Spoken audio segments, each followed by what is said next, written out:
Good afternoon, everyone. This is Tulio Siragusa with Dojo Live. Welcome to another show. Today is Wednesday, May 27, 2020. I am joined today by my co-host, Carlos Ponce from Mexico City. I am streaming from Los Angeles. And today we have Aurora Dawn Benton, who is joining us from Georgia, of all places. Welcome to the show, Aurora. We're looking forward to speaking with you. Why don't we get started with you introducing yourself? Please let us know a little bit about you and let's start with that. Sure. Thank you so much for the opportunity to come and speak with you today about a topic I love. My background is really varied. I actually started out in software, worked in software services, and have an undergraduate in computer information systems. And I was in the tech industry right before 9/11. So I was kind of on the bubble working for startups. And so I ended up finding myself in about a 3-year lull. I understand what a lot of people are going through right now where they find themselves, unemployed and, oh my gosh, what's next? So I sort of, switched gears and pivoted and went into the financial services industry. So I ended up on another bubble when the housing crisis happened in 2008. So then I went into higher ed. I'd been told many times in my life, like, oh, you'd be a great teacher. And so I thought, oh, okay, let me try this. And just really fell in love with it. I have a really great intuition, even though that's not my formal education. I have a really great intuition for education and learning and love speaking and just loved really developing and mentoring others. So got into higher education and I was working for a for-profit company and supporting some schools in Europe. And that company was sold to a European investor and all the US support staff was let go. So I found myself in yet another pivot moment in my life and yet another opportunity to reinvent myself. And I was finishing my doctorate in sustainability and decided, you know what, from now on, that's it. That's my lane and I'm staying in it. Wow, I love it. What an interesting journey. I think a lot of people can certainly resonate with that. And Definitely. And I think some people, especially in the travel space, are probably saying the same thing right now with having to pivot. But let's talk about your company, Astrapto. What is that about? And I know you founded that. Tell us a little bit about that company, what gave birth to this idea. Sure. So Astrapto means to illuminate in Greek. And my mission is really about shedding light on social and environmental issues. And I really started this out with the hotel industry, hospitality as being my main focus. Then I really found a wide open door in the event space. There's a lot of interest in sustainability and events. And I also do some speaking on how sustainability applies to just travel in general, right? This is all very interrelated. And so my business, my clients are predominantly, convention centers, caterers, hotels, restaurants, also some nonprofits who are trying to address those industries with their services. Interesting. So, Carlos, what's the topic of our conversation today? Let's go right into it. I'm curious to hear what Dr. Benton has to share with us today. Absolutely, Tulio. My pleasure. And well, today we're going to be speaking about your sustainability legacy. That's the name of today's conversation. Lame excuses or lasting impact. Talk about an interesting subject. How do you overcome common objections that stall and prevent sustainability initiatives? So that's the topic. We'd like to start first by asking you next, Dr. Benton, why did you choose this particular topic? Okay, let's start with that. Yeah, sure. I love it. So in my work, obviously, my job is to sell sustainability. And I encounter just excuses and BS all the time. And so after, I'll tell you what's really interesting is it's not very different than when I was trying to sell technology or other innovations and change. It's really about people sort of have this mentality of, well, we've always done it this way, or other what I consider kind of lame excuses, right? What are the things that people tend to do? And I think the heart behind what most people give these excuses is not, I don't care about the earth, or I don't care about people, or I don't care about improvement. I think it's just people are overwhelmed, they're busy, they're confused, and oftentimes they don't want to admit it, they don't want to ask questions, or they don't even understand maybe what you're asking. And so I've been really working on a lot of content and presentations on helping people understand how they can recognize some of those excuses and Sí, objections. por favor. Gracias. Bye. Bye. Sorry. Carlos, you got to mute yourself. Go ahead. Go ahead, Aurora. That's okay. I do these things a lot, so it's. I apologize. I deeply apologize. The dog walking across the keyboard or whatever. Yeah, I deeply apologize. I was not on mute, fellas. So it's okay. It's okay. You get all kinds of crazy emergencies when you're broadcasting from home, right? Yes, of course, of course. So sorry about that. I'm curious, and I don't want to use this play on words, but essentially, I mean, what you said is, with any disruption, there's a major challenge in educating people in learning the value of that disruption. And it's an interesting word to use, disruption, to talk about sustainability. But I mean, there's always those individuals who just don't understand what it is and what it means, right? And then there's also those people who are like the ostriches, right? They bury their head in the sand, hoping that the problem doesn't exist. Yeah. Yet the problem still exists. Yeah. So if you had to break it down in terms of the category of the challenges of getting people to understand what sustainability is about and why it's important, what have you learned so far in terms of how people react? Are there like different buckets of individuals on how they react to these things? Yep. And I think you kind of alluded to some of those categories. So one is sort of I'm going to stick my head in the sand. And I think part of the problem there is it's not so much I don't care. It's that certain topics are very hard for me to personally connect with. So I can connect with food waste because I see it. I have a harder time, connecting with climate change because I'm not like, I'd see stronger storms, or maybe I live in a city with, air pollution or something. It's a little harder for a person to say my activities and behavior and decisions and choices will affect this. Whereas food waste, when you go to clean out the refrigerator, and you're like, oh, I forgot that cheese was in there. And, I know that that's my bad. I didn't see the cheese in the back of the refrigerator that I had to throw away, right? So some of it is just how people can personally relate. I spend a lot of time in the education that I do helping people personally see the connection between their choices in an organization and whatever sustainability issue we're trying to solve. I think there are other categories like, I think you said something earlier, I don't remember what it was, but it reminds me of another category of this, and it's called, I think we're already doing it. So what I sometimes hear, and I hear this in the hotel space more than any. Oh, well, we installed LED lights, so we're all done. Like all of the whole field of sustainability, check, because we have LED lights. Never mind that they leave them on all the time. It's just one of those things that people, like you said, that awareness of like, well, wait a minute, let's really help you see the full scope of what sustainability is. And okay, great that you put in LED lights, but have you compared your utility bills before and after? Have you gone around and made sure that all the lights are off when they should be off, and so forth? It's interesting observation. I don't know much about green or sustainability to be an expert like yourself, but I certainly understand at least human behavior, right? So as a life coach, it's one of the things I've delved into for many, many years.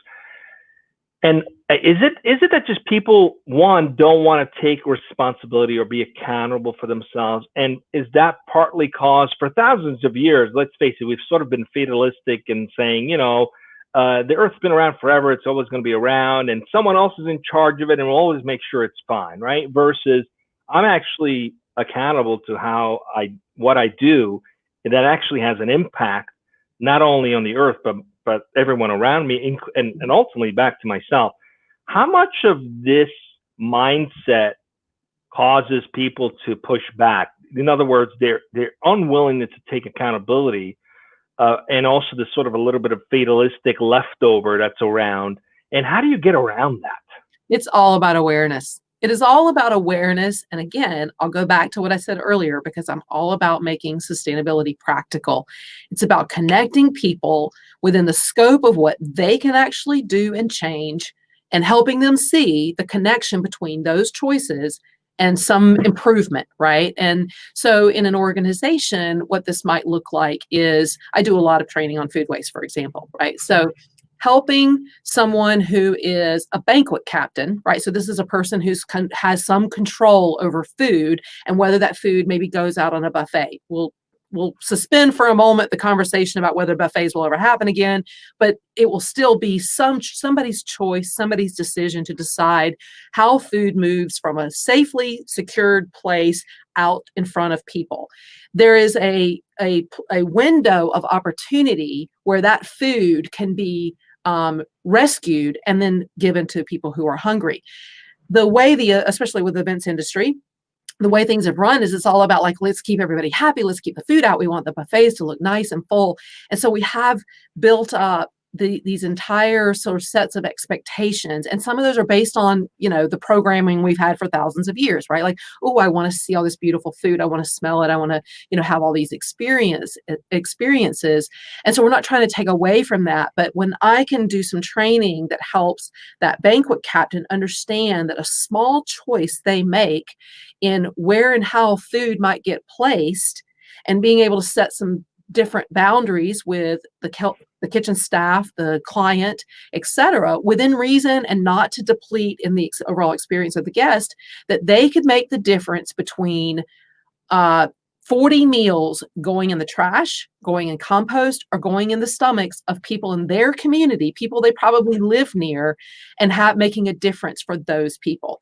When you show them that, and when you see that, when you show them statistics and maps of their city, of these are where the people who have hunger live, and this is what they're experiencing, their eyes open, and suddenly that apathetic, why did I have to sit through this training all day mentality turns into, what can I do to be a part of the solution? And so it really just has to be broken down into what someone has control over, because when you're just telling them stuff that they can't change or do anything about, I don't blame them for not really wanting to hear or even try to make a change. It's interesting. I know you have a question, Carlos. I just want to quickly chime in. Sure. It's an interesting commentary you just made, and made me think about this idea of, there's a big push for always abundance, right? To portray abundance, right? So I get this idea. You go to a conference, there's a big buffet. It gives a spirit and sense of abundance. But so some people might think, like, if we are a little bit cautious about how we do this and manage this, then there's a mindset of scarcity. But what you're saying is that couldn't be the furthest thing from the truth, because you're actually making sure that there's abundance for everyone, not just those people that are present there. And you're thinking about the benefit of the universally of everyone, including the planet, versus just focusing on that moment and that fleeting feeling of the buffet looks great, but I'm actually kind of not doing my part. Right. Carlos, I know you had a question about the hospitality space as well. Yeah, and now's a good time to not be on mute, so I'll take advantage of it. Okay, yeah. One of the things that I was wondering is, you being a consultant in the hospitality space, I was curious about the aspect of sustainability, because I have been doing some writing about sustainability in other areas, like in architecture and engineering and such. But when it comes to hospitality, my question is, how do you deal with resistance when something that you actually recommend or might recommend could sort of get into the way of the way that things are being done, at that particular facility or at that particular company or at that particular community? Yeah. Because what you recommend them to do might get in the way of, say, for example, I don't know, getting rid of a specific water body or something along those lines. So how do you overcome resistance, or have you ever encountered resistance? How did you overcome it?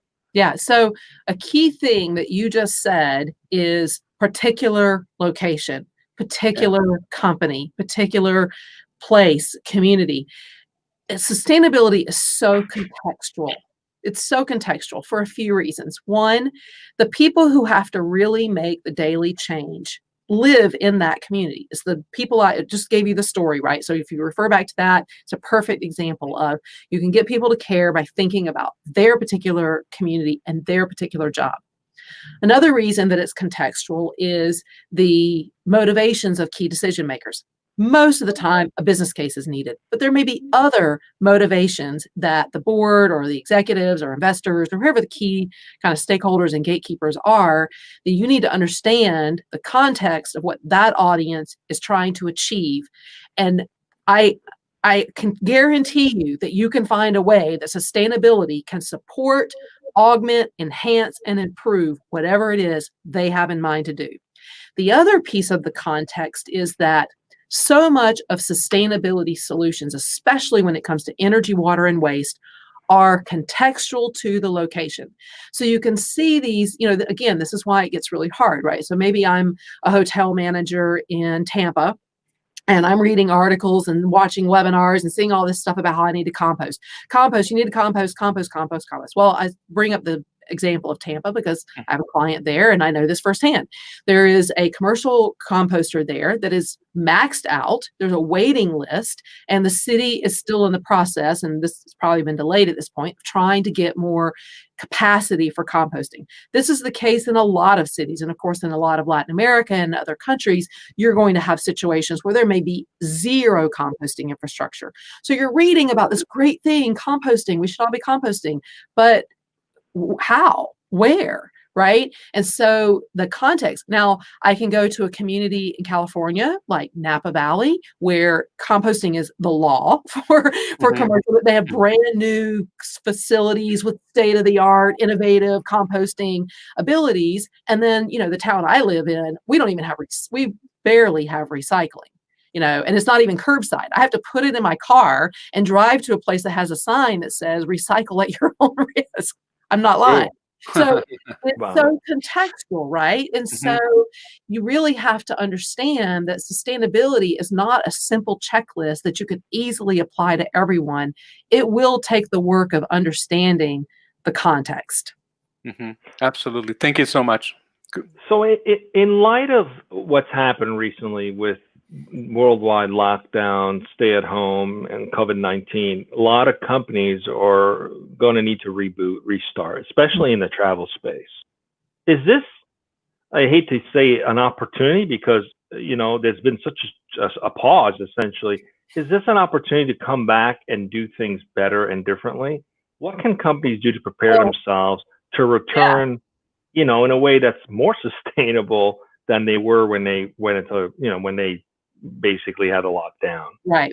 So first of all, I will just say on a personal note, this has been one of those sort of blessing in disguise type of things. I have some online digital content. I run some online courses on starting green teams and on, overcoming these objections. And I do a lot of training, but most of my work had been face-to-face, right? I go and speak at events, and I do a lot of face-to-face training and a lot of stakeholder engagement kind of meetings and things. Well, of course, all that's like pretty much come to a halt over the last few months. And so this opportunity has been great for me to really dive in and focus on digital content creation. So I've been upping my game on video production and writing blogs, and my social media is, going, and I've got some interns that I spend time with, and I get to coach them and really make them productive. And so, I'm really from the very beginning of this had this mentality, and it really is it's a hard mindset. It's a daily choice to be very positive and to think, well, okay, there's not a lot I can do about this, right?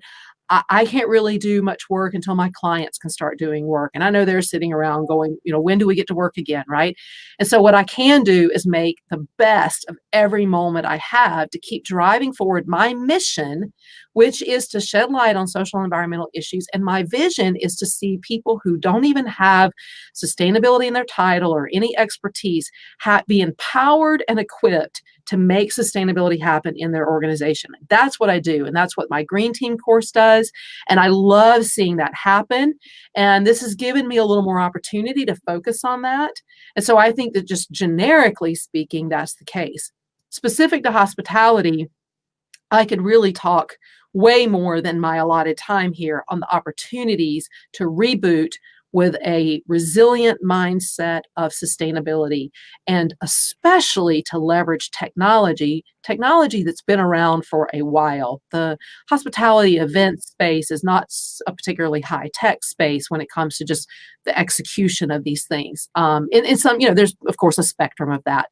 And it's really an opportunity to look at how technology can be used and better leveraged, data better leveraged to make choices and decisions that would make for more sustainable outcomes. So if you had to pick, go ahead, Carlos, go ahead. No, I was just going to say that I was listening to you and I was kind of wondering, and I'm going back to the topic or the name of today's conversation. What sort of lame excuses have you encountered that prevent people and companies to actually leave legacy, a sustainable legacy or a lasting impact? What would you tell to these people and these companies that are actually making up lame excuses so that they just stop making them? Yeah. So I've mentioned a few earlier, and this was a great opportunity to talk about a couple more that I tend to. So one of those is the excuse that employees won't do the work. Okay. And there's a whole realm of kind of cousin excuses underneath that.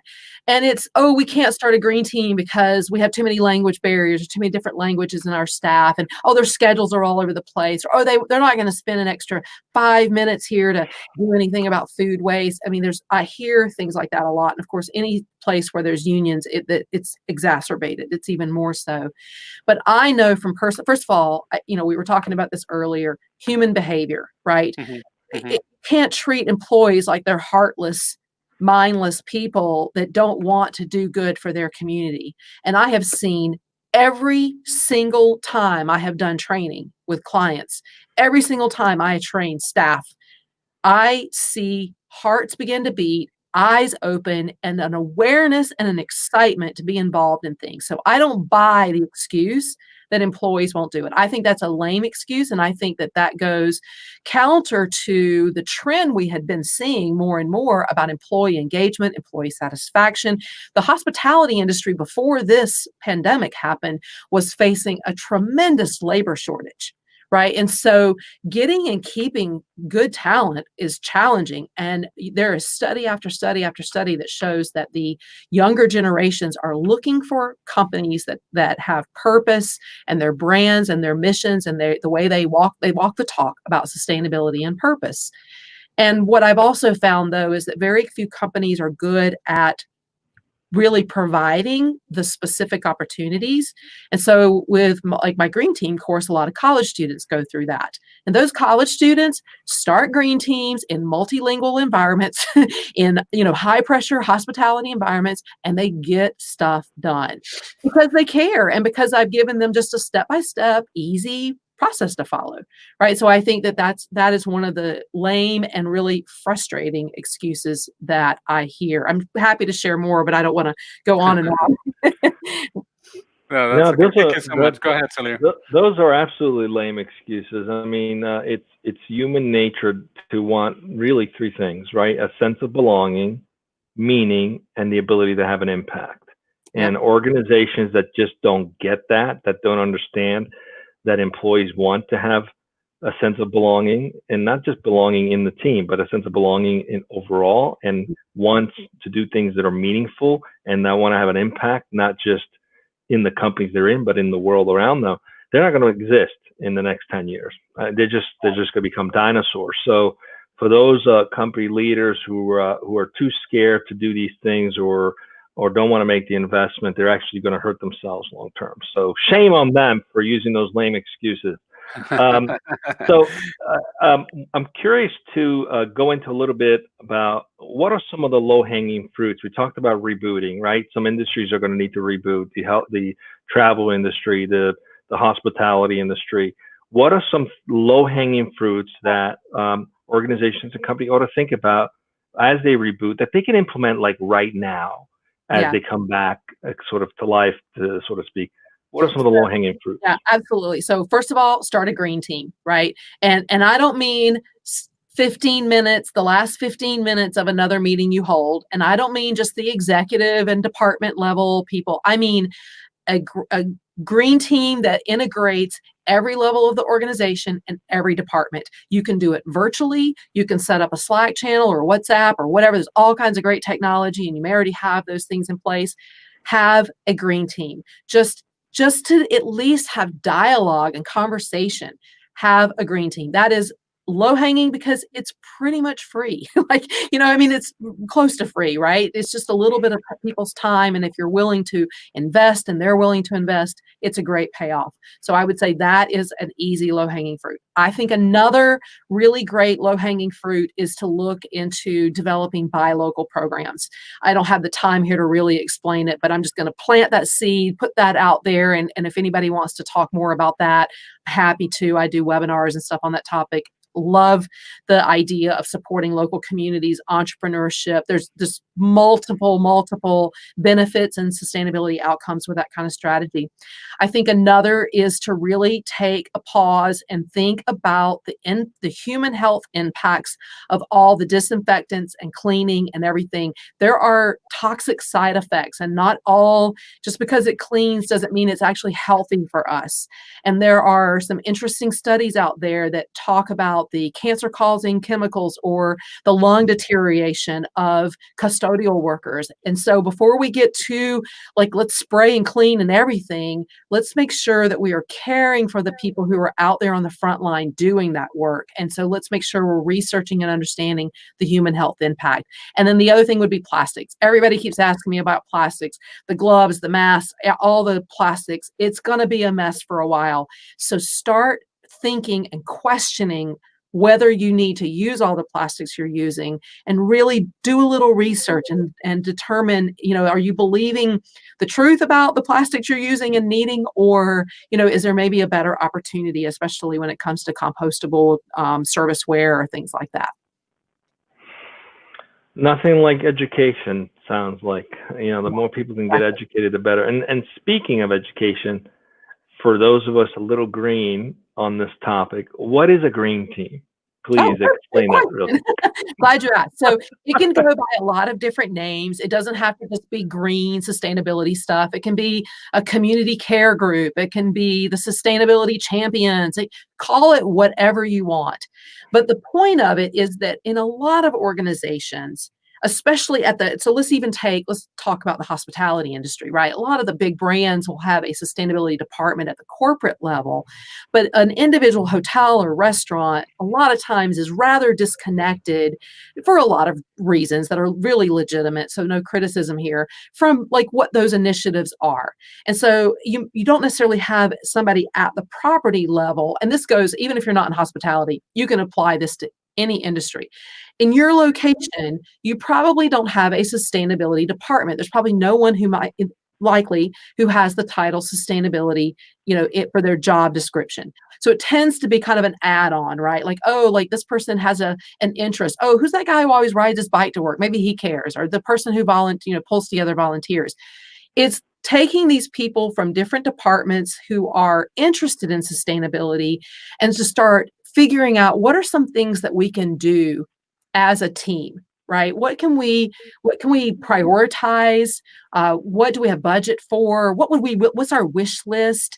How can we educate ourselves and our peers on what this even means for our location, for our team, for our customers, for our community, our vendors, etc. So it's really a volunteer team. It does tend to be a volunteer team, and it can be 2 people. But I've known of teams that were 35 people and spanned multiple organizations that were coming together under one roof. So it's really just about a grassroots effort. And it's not just all the people who raise their hand and say, I love sustainability, right? So you're not just going out and cherry picking the tree huggers. It's also those people who are like, I don't get it. I don't understand. I don't want to be a part of this. Inviting their voice into the conversation and understanding what their resistance is and getting them to be champions. It's just absolutely vital. So hopefully that helps and you get a better sense of what a green team is. Yeah. I love it. Yeah, I think it's easier bottom up. Yeah, I think it's easier to invite like-minded people to your cause, right? I think the challenge is to reel in those who are not even aware of that they need to do stuff, right? And that's a real challenge. That's worth something that's worth tackling, I would say. Well, and I will Definitely. tell you that the college students who take my class, what I see over and over again is they will let me know that they had a hard time at first. Might find 2 or 3 people, but I hear over and over and over and over again, I hear, oh my gosh, I bonded with people that I'd never even really talked to. Under this, like, we work in the same organization. They bonded with people they never talked to. After we met for a few times and we went and did this one beach cleanup, all of a sudden other people wanted to be involved. Everybody else started coming and asking, how do I get involved? And what do I do to be part of this? So I hear stories like that. And the other one I hear a lot is, at first my manager was like, okay, sure, fine, we'll do whatever. And then by the time there's 3 or 4 months in, that manager sees that person as leadership potential. They start going to that person for more responsibility. They start trusting what that person is proposing. And a lot of times, because what my course does is really emphasizes the business case, they start to understand, like, oh, this isn't just some pet project. This team's saving me money. This is actually helping my business. I hear that over and over and over and over and over again. So it works. Well, sounds great, Aurora. It's been a pleasure to have you on the show today. We're up on time. It sounds to me like the lowest hanging fruit is companies always looking for volunteering opportunities. Sometimes they're looking for organization outside of their own to create opportunities for employees, but it sounds like they could create something right in their own backyard. Put a green team together, start education, start building some grassroots campaigns around sustainability. That's a brilliant idea. It's so easy to implement. Anybody could do that. So hopefully those listening can take that to heart and put that into practice. Carlos, thanks for joining today.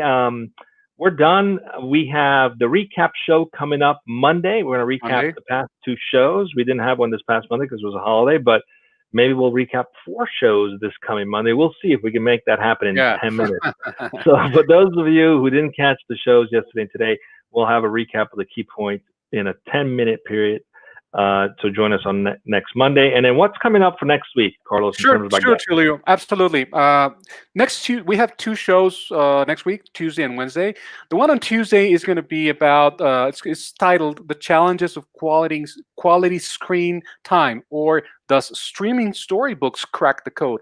And that's going to be with Shannon Becks, artist and performer, and also entrepreneur, and Russell Herzl, the CCO and COO of the co-founders of Vooks with a V. Vooks with a V. That's a digital book streaming platform. And also on Wednesday, we're going to be speaking with Laurie McCabe. She is the founder of the SMB Group, which is a technology industry research, analysis, and consulting firm focused on technology adoption and trends. And the topic is going to be AI and software. No, wait a minute. No, I'm sorry. She hasn't sent me the topic yet. So this was okay. So I was wrong. That was yesterday's topic. Yeah. Yeah, exactly. No, she hasn't sent me the topic yet. Well, it sounds like it'll be interesting overall. Yeah, absolutely. Look forward to that. Thanks for joining us, everyone. See you on Monday, 1 p.m. Pacific. See you soon. Thank you.